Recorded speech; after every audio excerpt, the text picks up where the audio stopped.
नमस्कार, मैं डॉक्टर रजनीश कुमार आप सभी का एक बार फिर से हार्दिक स्वागत करता हूं। आज के वीडियो लेक्चर में हम चर्चा करेंगे जेएनयू, बीएचयू और तमाम केंद्रीय विश्वविद्यालयों में सीयूईटी पीजी के रिजल्ट आने के बाद जो भी काउंसलिंग का दौर शुरू हुआ है, तो उसमें इस चैनल से कई विद्यार्थी सेलेक्ट हुए हैं जिनके की मैसेज हमने पढ़े। तो हमें लगा कि हम तैयारी करते हैं और कराते हैं तो एक दिन वो समय ज़रूर आता है जिस पे कुछ बोलने का मौका मिलता है।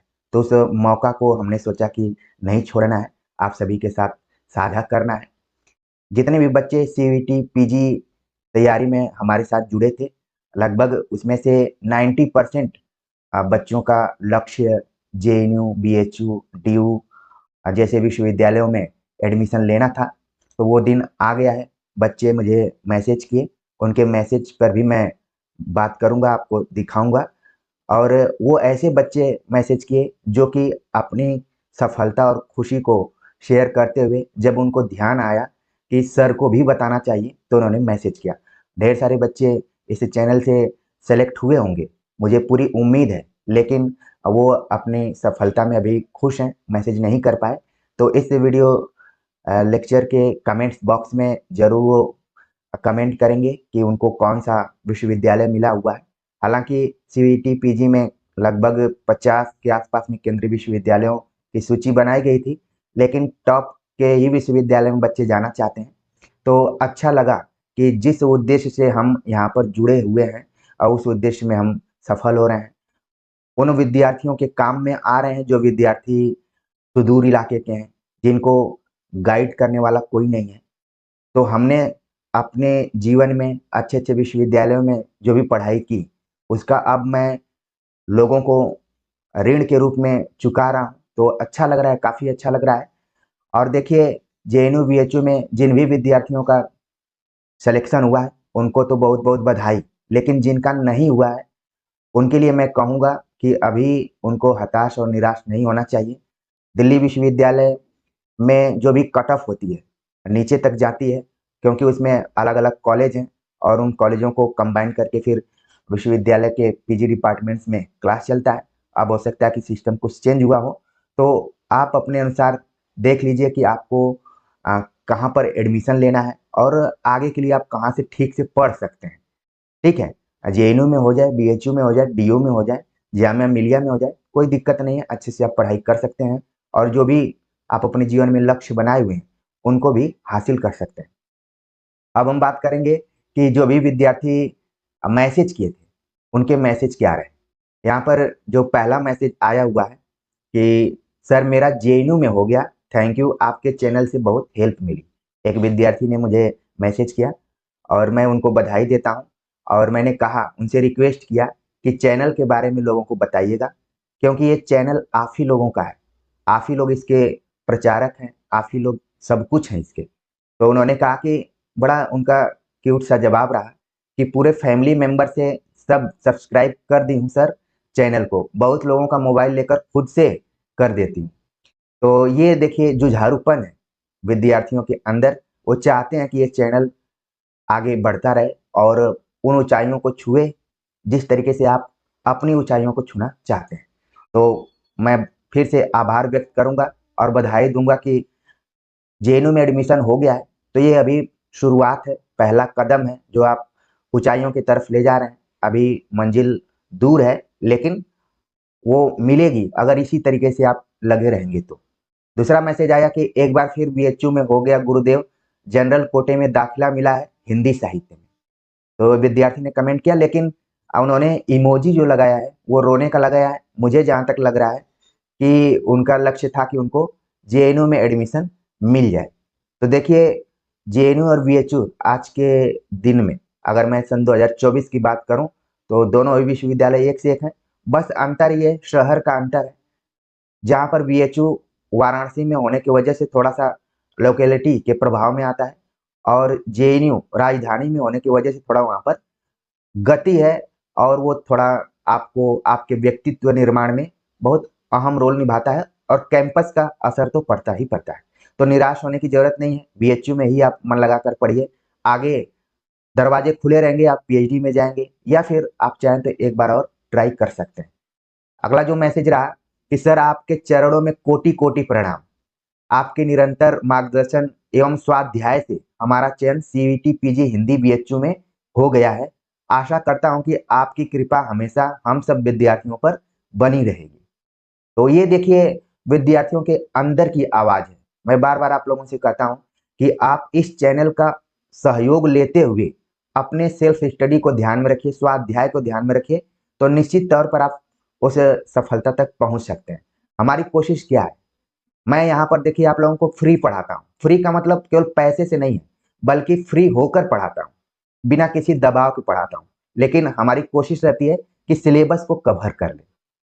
बहुत सारे जगहों पर आप देखेंगे कि पैसे लेने के बावजूद भी सिलेबस कवर नहीं होता है।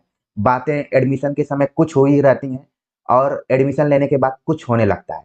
लेकिन यहाँ पर सबसे बड़ी बात यह है कि आपको ठगने का प्रयास नहीं किया जाता है।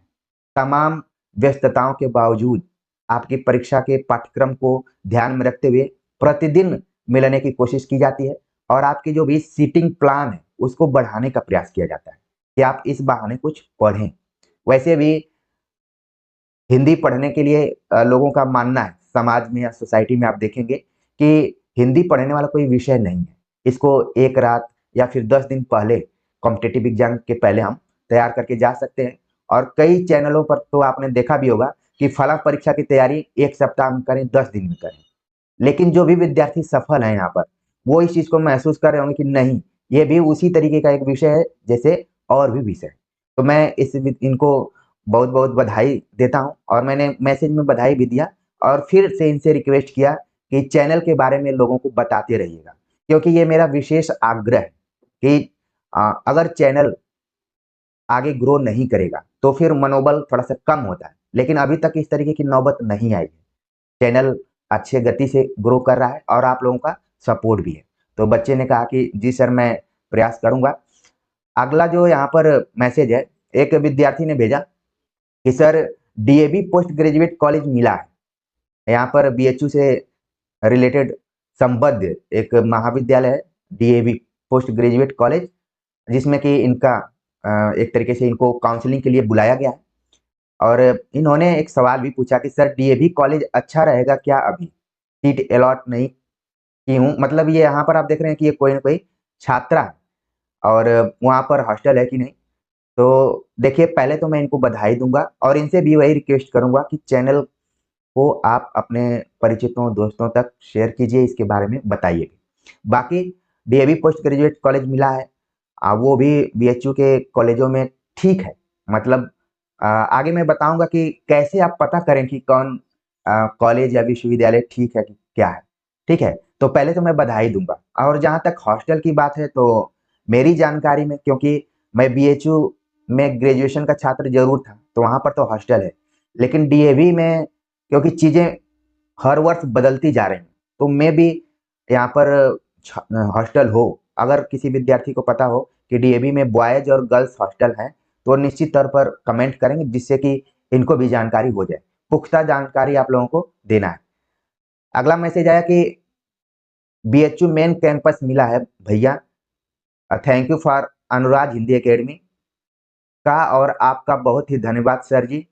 यहाँ पर मुझे अच्छा लगा कि विद्यार्थी मुझे शिक्षक के तौर पर, अपने गार्जियन के तौर पर, अपने परिवार के सदस्य के तौर पर देखते हैं।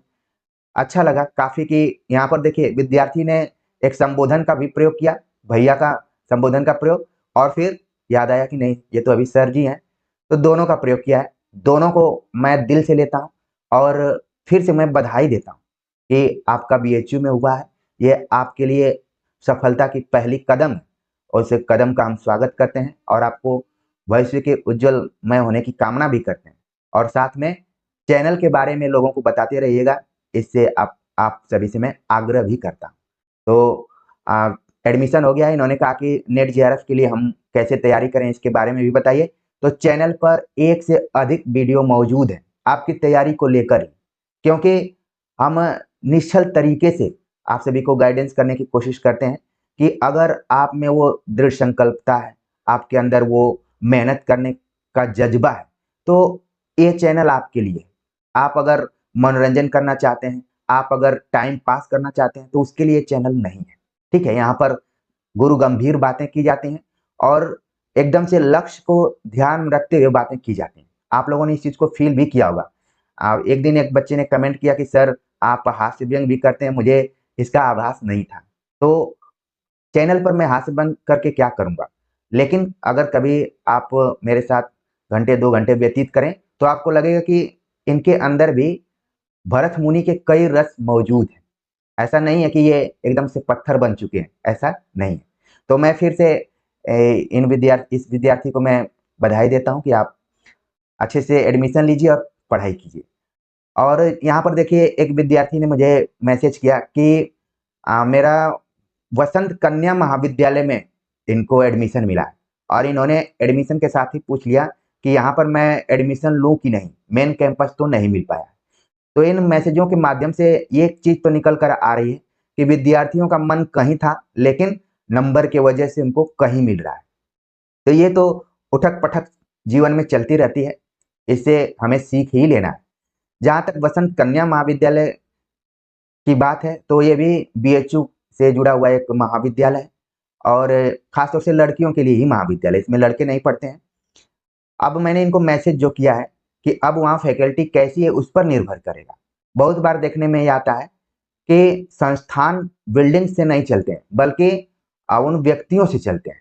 आपने बहुत सारे संस्थानों को देखा होगा जो कि बिल्डिंग इंफ्रास्ट्रक्चर के दृष्टिकोण से पीछे हैं, लेकिन वहाँ की जो भी फैकल्टीज है वो उस चीज को बरकरार करके रखी हुई है। मुझे याद आता है कि जब मैं असिस्टेंट प्रोफेसर भर्तियों के इंटरव्यू में जाया करता था कमीशन के थ्रू, तो वहां पर लोग पूछते थे कि क्या अभी नामवर सिंह पढ़ा रहे हैं। तो देखिए नामवर सिंह की वजह से ही जेएनयू को जाना जाता है। जेएनयू में ढेर सारे टीचर्स आए गए, अभी भी मौजूद हैं।